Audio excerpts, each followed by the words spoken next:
Summary of 2 Kings 5-8 NLT. Chapter 5.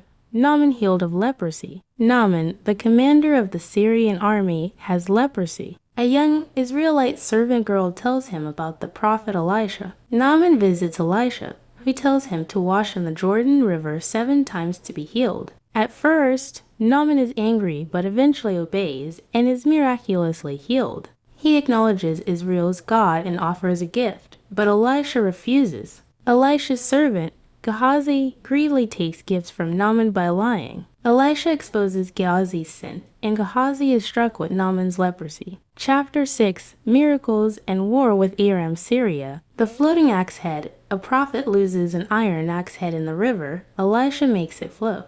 Elisha traps the Syrian army. The Syrian king sends troops to capture Elisha, but Elisha prays for blindness to fall on them. He leads them into Samaria, where their sight is restored.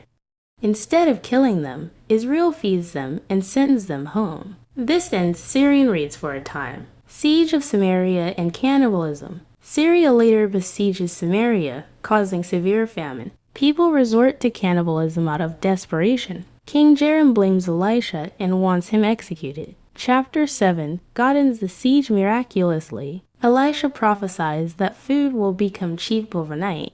For lepers at the city gate decide to surrender to the Syrians but find their camp abandoned. God had made the Syrians hear a phantom army, causing them to flee in panic. The lepers report the good news, and Israel plunders the camp. The king's officer, who doubted Elisha's prophecy, is trampled to death when people rush to get food. Chapter 8.